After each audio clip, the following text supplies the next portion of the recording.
welcome everybody to the October meeting of the Commission on Aging Well. I'd like to call the meeting to order. And first, we have the approval of the minutes from September.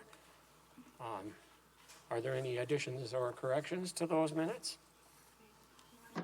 Just note in the members present, I think we started to list Paul, and he must have been absent, so his name is Oh, am I missing Paul? well, no, I think he just got duplicated. In members present, he's at the end of the first line. Okay. Just Paul. I'm thinking it was Paul Pettis, but, so we just need to strike that. Got it. Paul in the members. Got it. Sound right, Paul?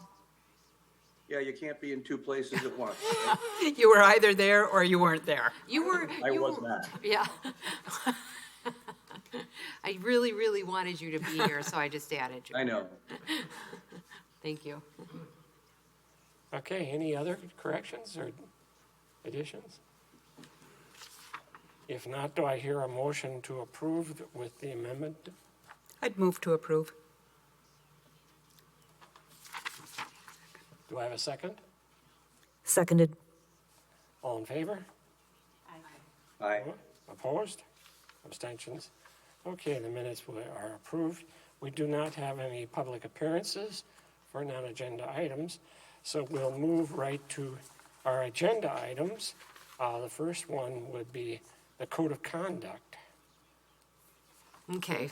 So I had somebody ask, are you sure you want that on there? Haven't you been doing that for a while? And I said, yeah, we just make little changes here and there. And the red line copy was getting so confusing, so I just am showing you without all the red lines. So hopefully you've had a moment to check it out. I think one of the things we added was the bottom, the authority. We're going to start to add that on every one of our policies. And the enforcement, because we talked about maybe having somebody who that we were aware of that was a little bit dangerous, and that we could kind of bypass the steps and just choose to ask that person to leave right away or suspend privileges right away. So those were the main changes.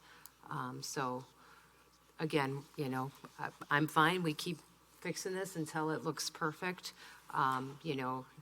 Sometimes there's a little bit of gray area in terms of people's behavior, but I think it's at the discretion of the director or staff in charge too to kind of follow the protocol. So open to comments or discussion. I think that's a good add. Okay. Linda?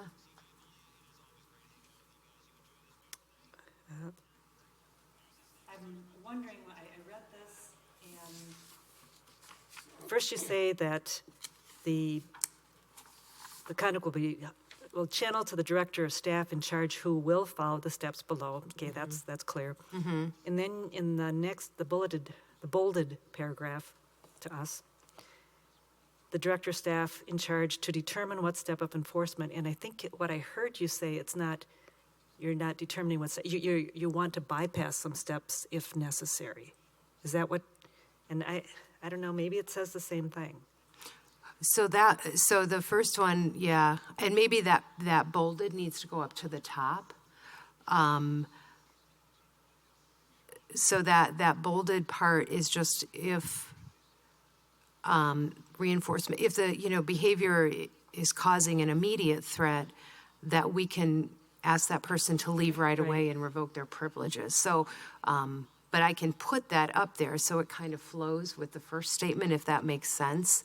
Because I want us to be able to file, in the past we've had participants, not very many, but I think 2, that we did follow this protocol.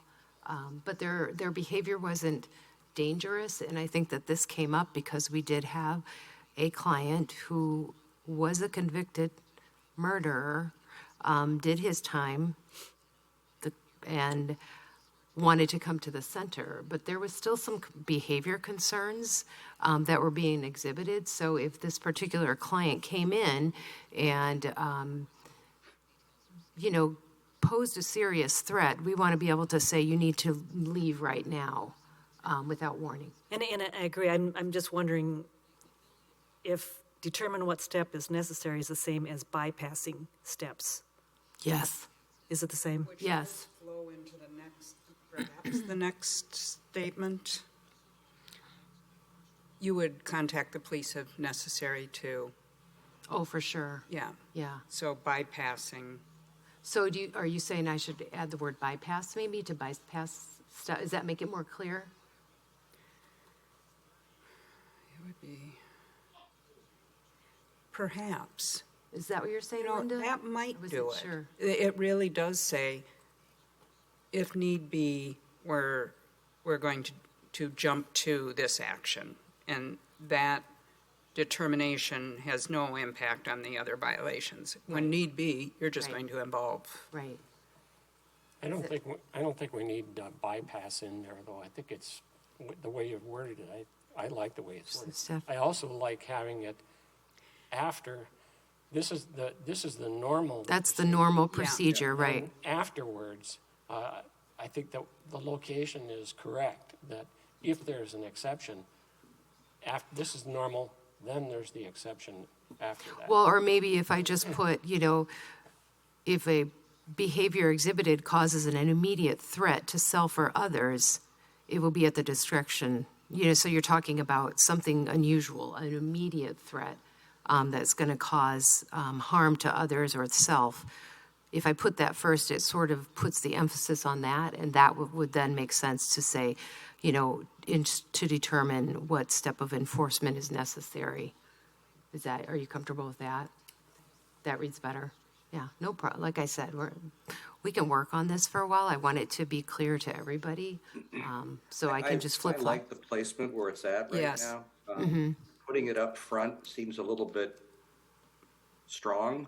Okay. That might make you ignore everything else underneath. Yeah. And I think what you got up here in terms of the purpose and the code of conduct, it's important to spell that out and then get into, okay, and if that doesn't work, or if there's other exceptions, we can do this.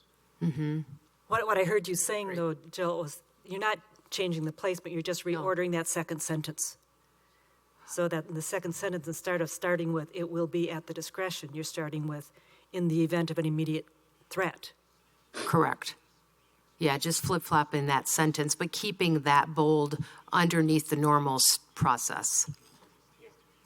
Does that make sense, Paul? And then, yeah, and it just highlights, like, this is why, that makes that in the forefront. Yeah. Nope, that's easy to change, and I think we're good. Okay, I'll make that change. Perfect. So then next month, I'll bring it back, and then we'll do a final approval, hopefully. But again, I like to make sure. Can you do that?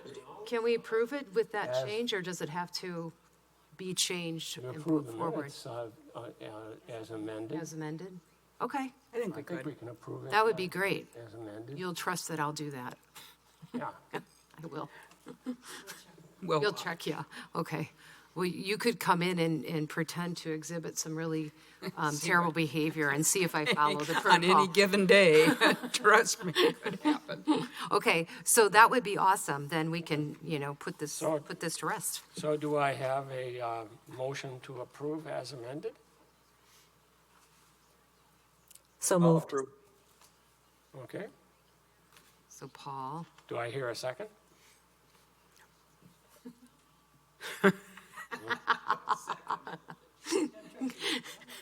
Okay. okay, Donna, did you second that? yeah, Okay. Okay. all right, Jill, awesome. can Yeah, I ask one question? for sure. Is there a much broader code of conduct policy that reflects all of City Hall that's out there? Or is this kind of just, I know this is just related to the senior center, but is there a code of conduct policy that governs all of City Hall that this is a part of? Or don't we know? I would say no, and I'm looking at Jeremy too, if anything ever came to his mind, but, I think most of it, we have more of an employee manual or, policy for employees, but I would not say there's anything written down in terms of how the public needs to behave. I could ask the city clerk, that would be, but I don't think so. Okay. Yeah.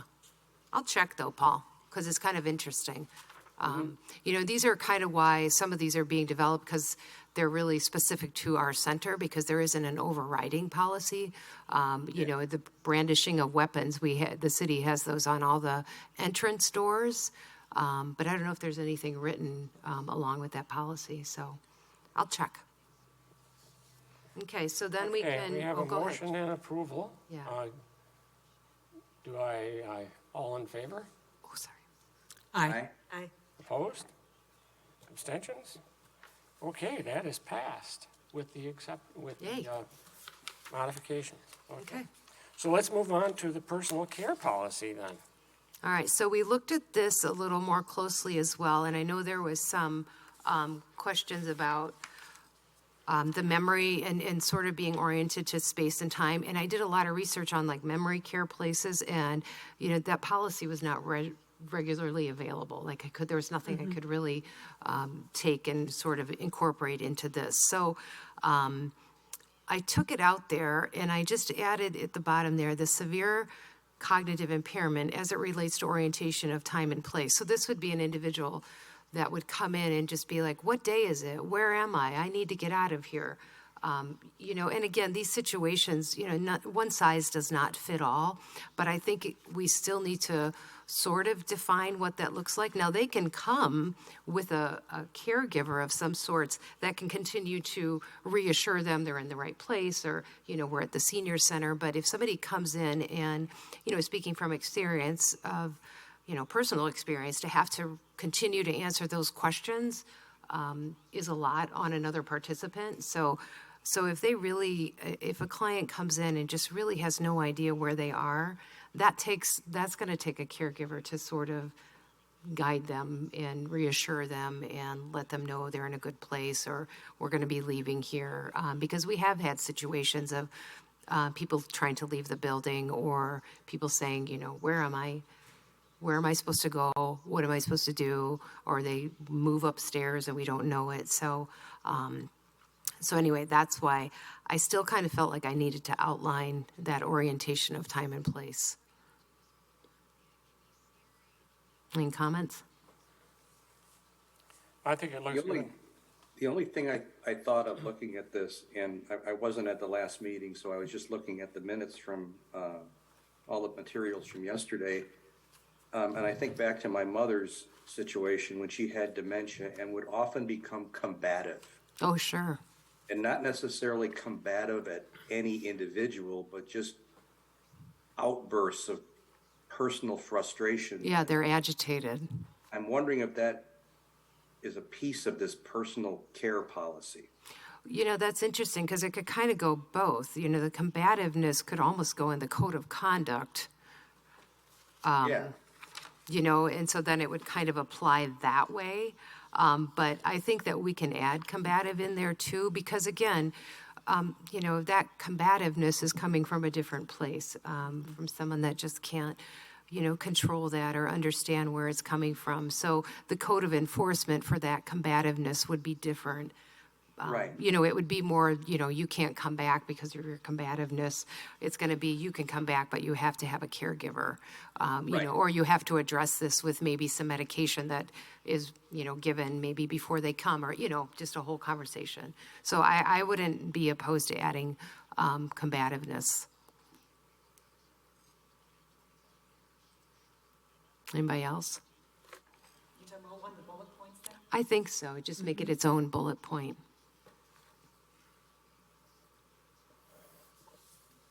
I would just say combative behavior.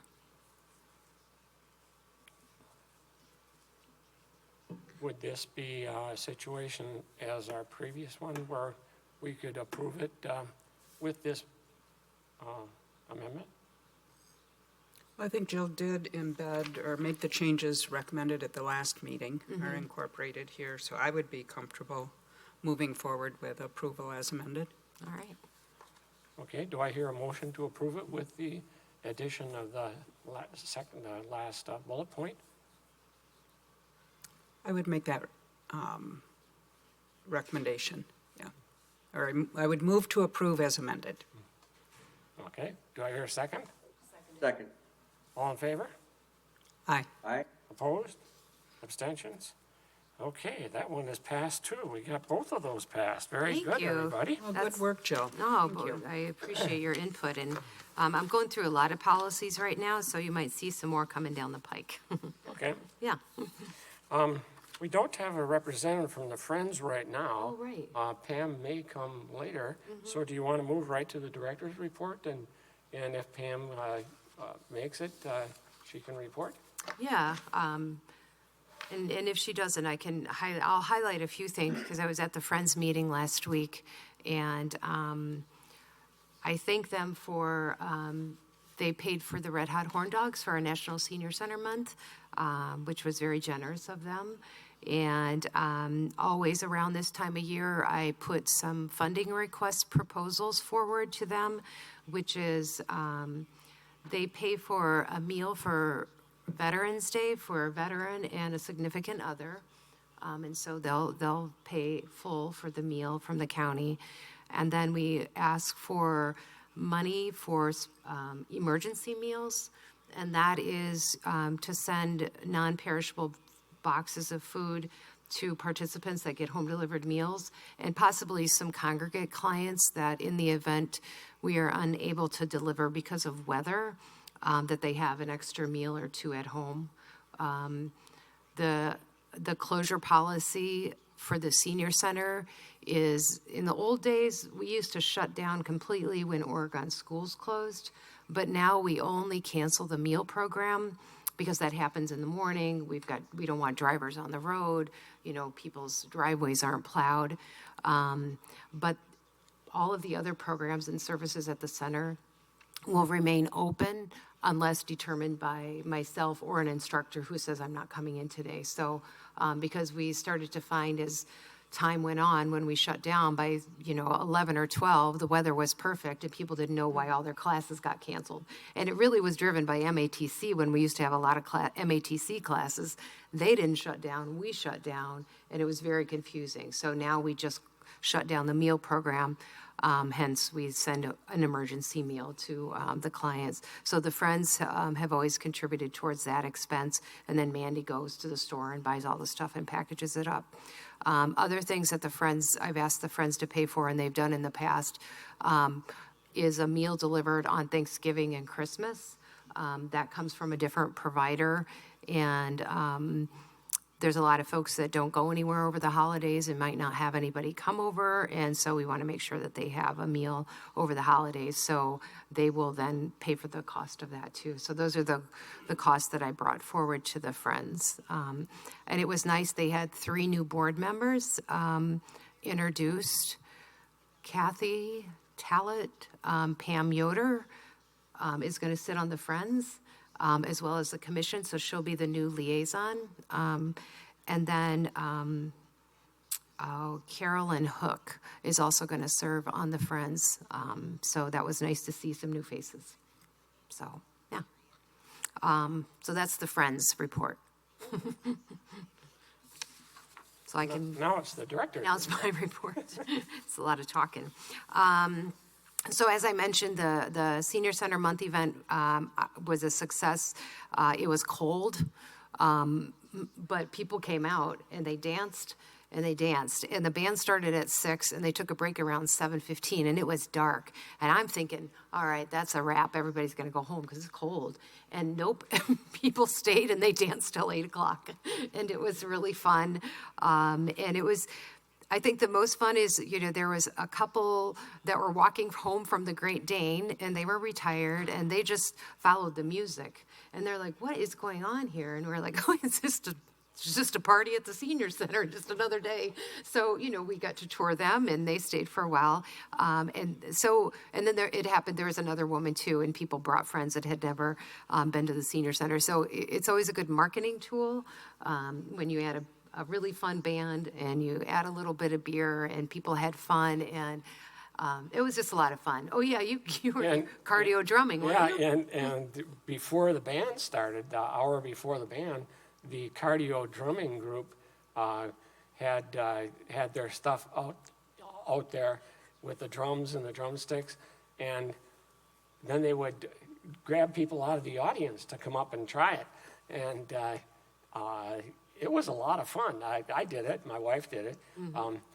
And there was this lady next to us, she got an opportunity to go up and had a great time. She said, this is so much fun. I think I'm going to sign up for this class. She did. Did she? Yeah.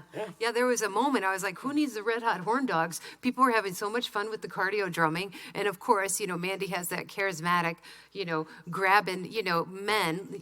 Jim didn't surprise me because he's game for anything. But there was a couple gentlemen, like, there's no way she's going to get them to come up and play those drums. And lo and behold, there they were drumming, and people really had a good time. And the instructor, Melissa, our aerobics instructor and cardio drummer, she had come out and she did a great job too. So anyway, that was a lot of fun. And as I said, it's good marketing. I think we've had the Red Hot Horn Dogs in the past, and their music is so fun and just really appeals to all ages. And so we're going to do it every year. We're just going to do it when it's warmer and lighter. So anyway, talk a little bit about the patio. Very exciting. We are up to probably just slightly over 40,000. Our goal was 50,000. I feel super proud that in a short amount of time, 6 weeks, we got to this amount. So I am hoping, because several of the businesses that we approached indicated that this late in the year, they were out of money. They've already done their donations for the year, but if I came back in January, they would be more than welcome or happy to support the project. And so we still have donations trickling in, obviously, and we did push out in terms of our publicity saying that we're going to continue to accept donations through October 31st. And, if we don't meet our goal, we're just going to keep on fundraising. But I feel really confident we're going to meet our goal. And so it's been exciting, and I'm hoping to be able to get the RFP out by the end of this month so we can get somebody on board. I think that will, it just feels good.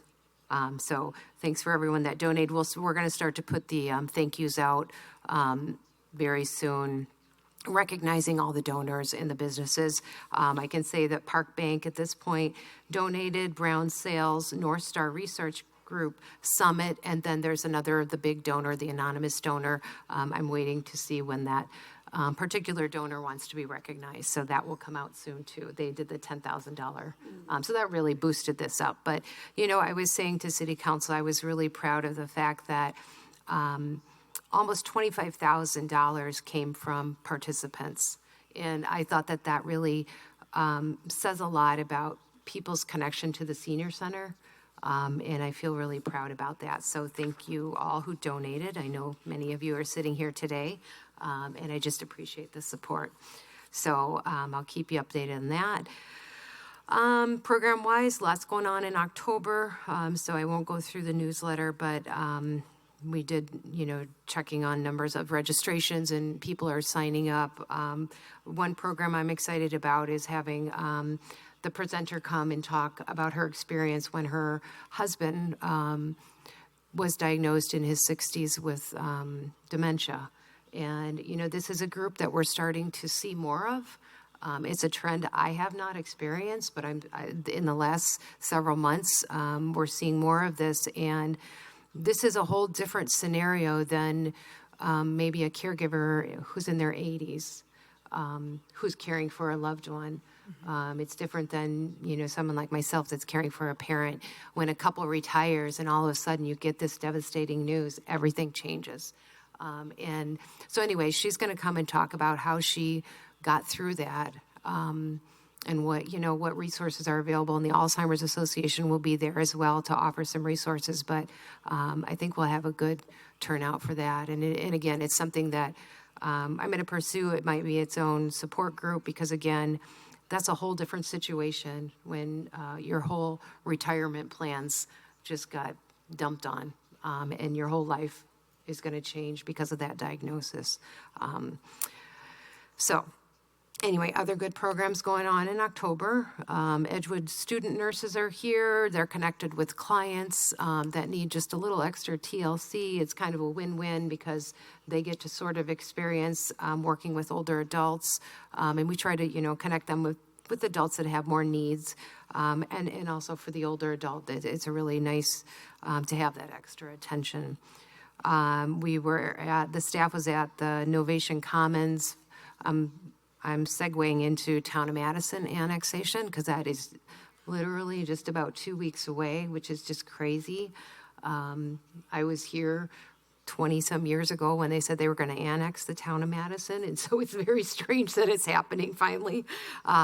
So anyway, the staff went over to Novation Commons and did a meet and greet, and people were very excited to learn about the services. And then we had a new person from Novation Commons stop in this week who's going to start participating. So I think we'll see people anxious to come on over and participate. And then we were at the Limerick ribbon breaking, so that's the affordable senior housing just by the roundabout off of Lacey there, and beautiful, beautiful apartments.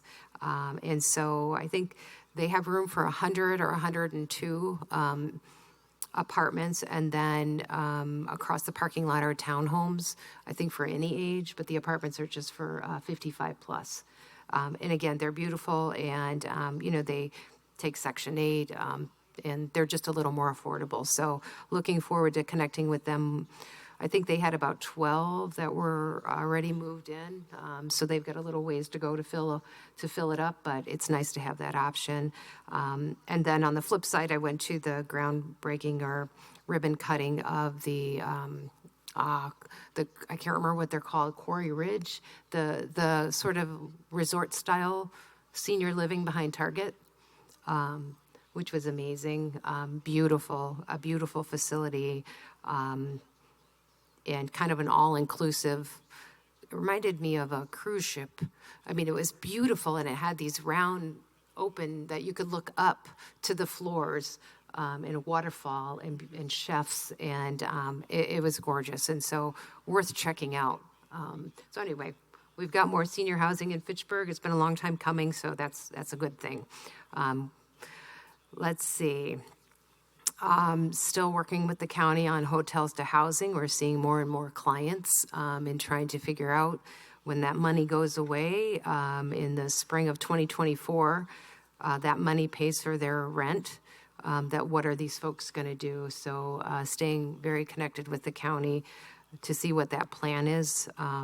So, as I mentioned before, they think the plan is to have people work to try to pay their own rent. But if they were homeless before, there was a reason for that. And so, the solution of having people work to pay their rent isn't really going to work. So we'll see what happens. But again, Limerick is accepting folks from hotel to housing. The High Line has several people that are in that program right now. And then speaking of housing, there is a meeting going on, put on by Dane County, that I've been asked, not only by the county, but by the city too, because it's a big county effort, and it's called Housing Priorities for Senior Community, and it's a Dane County Regional Housing Strategy, and they're putting on a focus group on October 26th at 2:30. It's going to be in DeForest at their senior center, but they are looking for representation from Fitchburg to talk about affordable housing. And so I am recruiting some adults right now that are struggling with affordable housing. For these adults, they will help them with transportation. They'll give a $25 gift card. But I do have information. They want anybody from the community that has any input about affordable housing to attend. So if anybody is interested, let me know, and I'll forward the flyer. And then again, I'm trying to coordinate some of our regular clients that come in that I know are struggling right now. And I have 3 at least that are interested. So I'm glad to see the county is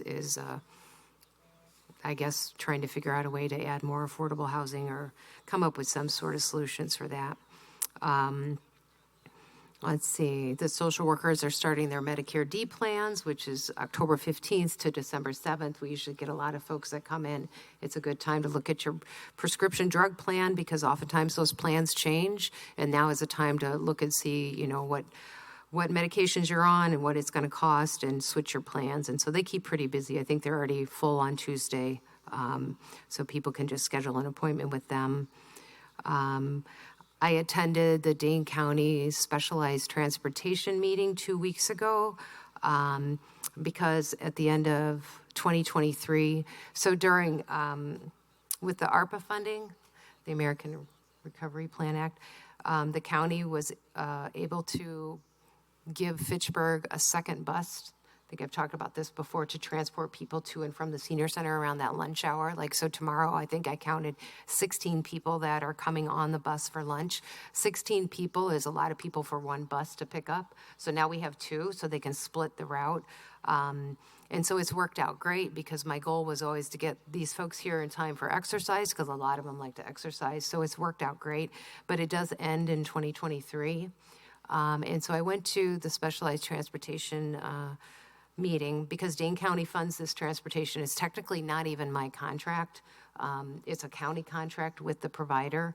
But I am looking at asking them to keep that second bus after 2023. That's a stretch. And also, too, I'm looking at changing our schedule. Right now, we offer 3 days a week grocery shopping plus a trip to the food pantry. The ridership for that is not that high, so I want to take that out and maybe reduce it to 2 days a week for grocery shopping, and then have more hours allocated maybe for pickups, because I think, again, Novation Commons and even the Limerick, we're going to have more people riding that bus. And then I would continue to work with the city on, supplemental transportation. There's been some staffing changes again in Public Works and the transportation engineer. They're looking for one right now. So I think the city still plans on writing a grant for a bus, but I'll know more today. I have a meeting. So anyway, that's always at the top of my agenda, is more transportation.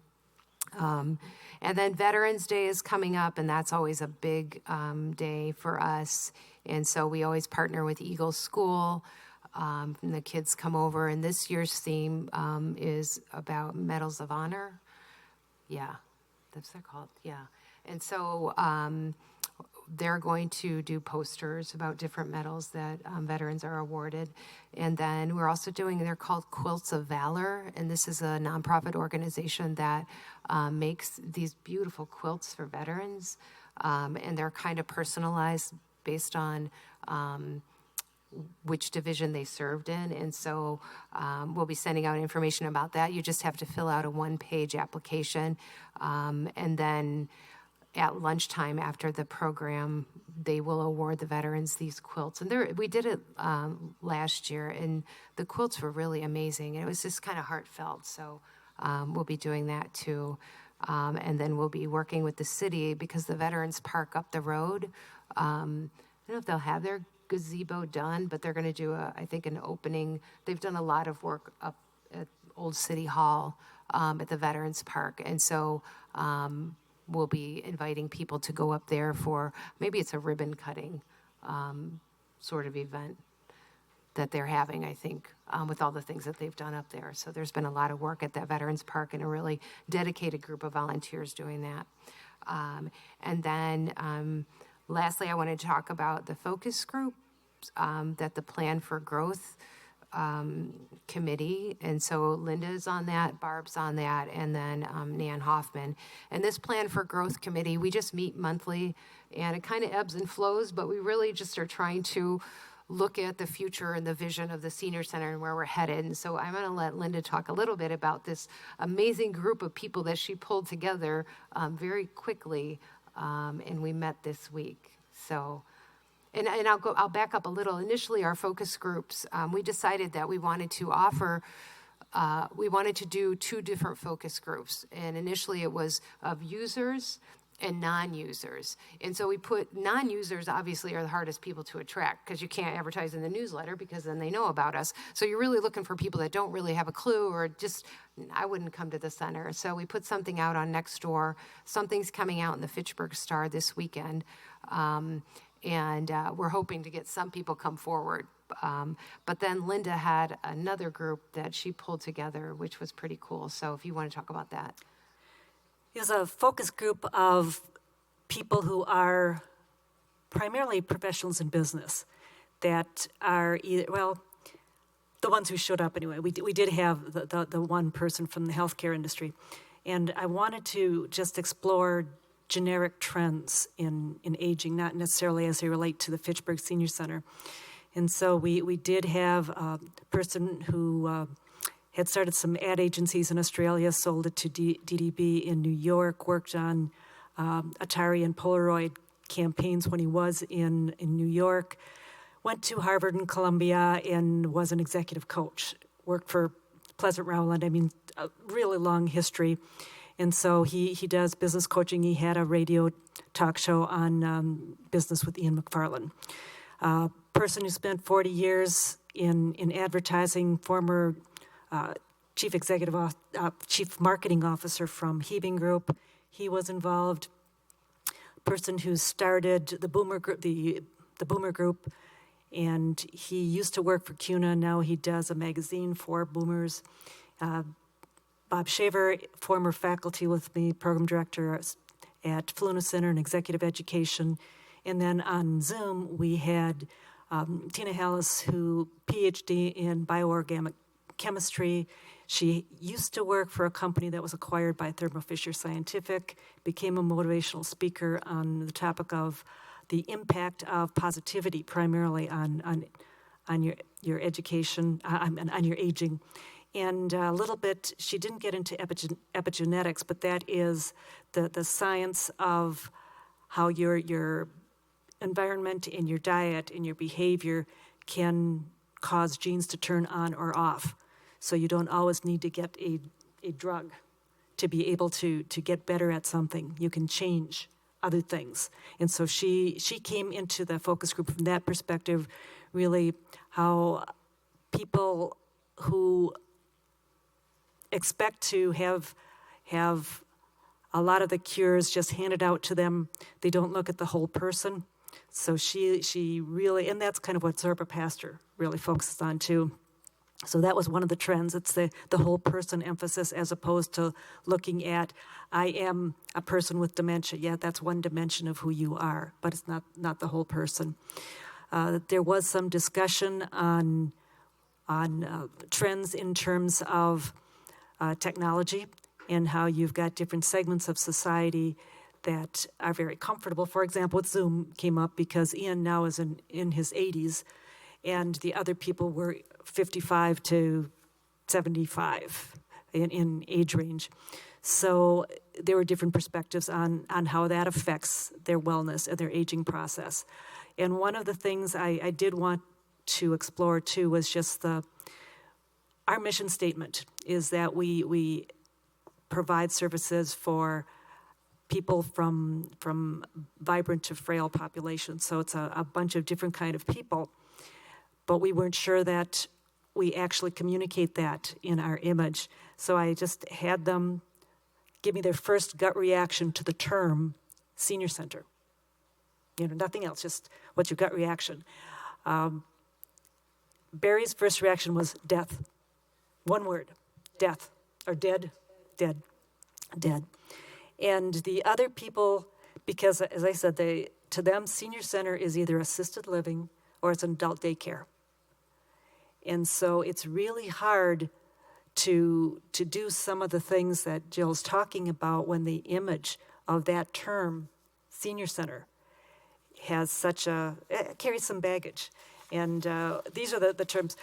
Bob had brought a 200-page UN document on ageism. I mean, I didn't want them to, I knew if I told him that he'd go in full bore. But anyway, these are the seniors. These are the terms that their research said this is the stereotype of seniors: warm, likable, rigid, irritable and frustrating, lonely and isolated, frail and weak, asexual, easily confused, depressed and depressing, needy, disabled.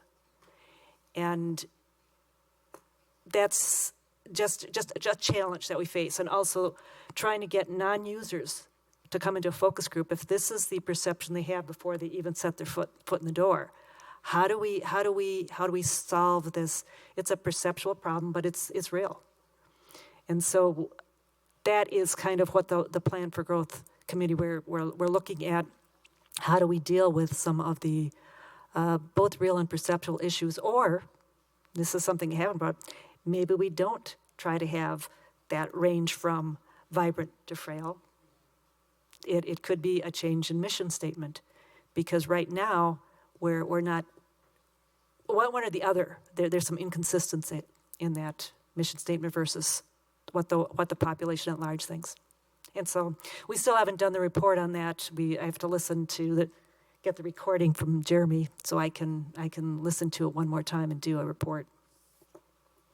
So it was really fun to just listen to a lot of wonderful minds talk about the aging process and how they perceive that. And, going back to the name Senior Center, 25 years ago, I brought this up when I wasn't even the director. I was like, we need to change our name. And so we've gone through a couple cycles of this discussion. But I think as time goes on, this next generation coming up, 10 years ago, maybe they didn't have that 20 years ago, there was no stigma. People came to the senior center, the farmers came, and it was a gathering place, and there was, it didn't really carry sort of all of that baggage that I think that baggage is going to get heavier and heavier with the upcoming generations. And so, I'm looking down the road 5-10 years, is somebody that stigma, I think, is just going to get worse. And so I think it's a good time to start to explore this again. I think that another thing that triggered me was Tina, who was the scientist, and just that concept of medicine doesn't cure all, and there's so many other things changes we can make. That really was exciting to me about kind of how we focus a lot of our stuff. So maybe our exercise classes are partnered with a nutritionist to talk about healthy eating and exercise, and that we can do more things like that. So, and then something else was, and Dave and I were talking about this, Linda, and I thought about it too, was solo aging. And this came up yesterday because we had a presentation by Gunderson, and there was 2 women there, and they were younger, and one said, I've never been married and I don't have any children, and how am I going to move through this process alone? And then the other one said, I don't have any children and I'm divorced. And in one of the participants I was thinking about, who doesn't have a support system, and what does solo aging look like now when families are spread out?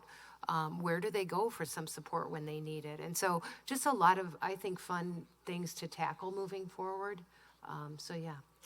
One other thing that came up in the focus group was the concept, the research that has been done on what this perception of aging is at different ages. So what do you think of aging when you're in your 30s, and your 40s, and your 50s, and your 60s? And there have been some correlations. I saw 2 reports, and I think they were from the same study, just 2 different locations. But where people who perceived aging using all the negative stereotypes that I listed before were more likely to become like that than people who perceived aging from a more positive light. So if we are looking at the community at large, the ability to have that intergenerational infusion so that people can be exposed to positive aspects of aging, that says, all right, people are going to be less involved in assisted living. They're going to need less support later on as they get older. They will be able to live independently longer. Because there's part of that self-fulfilling prophecy. But right now we don't have that embedded in the senior center. I think that is part of the challenge that came up in this group when they looked at the segmentations of people and the attitudes of people and the trends in those different segments. Yeah, I like that too, because, someone who's 25 would look at somebody in their early 70s and say that's old, and it's because they just follow those stereotypes of what does aging look like. And there's so much ageism in marketing and that sort of thing. So we have a lot to tackle.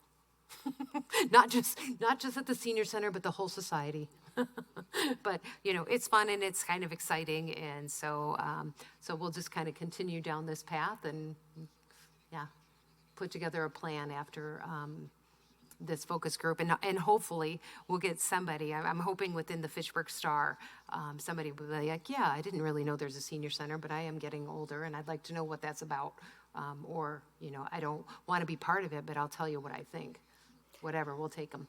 And a blatant plug, all of the people who are in the focus group, other than Ian, will be speaking at the Active Women's Group. Oh, right, yeah, they were great. So, yeah, Linda, Linda has her whole Active Women's Group presenters laid out for the whole entire year. So it's a great lineup, So I think I have hit everything on my list here to share with you all today, except next month, I'm thinking in November, or in December, we'll have the county budget to pass. I had gone over that last month, and I can't grasp these figures in my mind, but the county had put in their budget the full request for nutrition funding, which was maybe $165,000, and we had asked for, I can't remember, for case management. But anyway, the county didn't put in our full request, but the Dane County executive did. So we're looking, hopefully, to get that approved. And then we are called the purchase of service provider through our contract with Dane County. And the county exec also included in his budget a 9% increase for purchase of service providers that go towards salary. So hopefully we'll be seeing an increase in our budget. So probably I'll need a quorum in December to pass that county budget that comes through. So I'll keep you posted. So that's it, unless anybody has comments. Okay.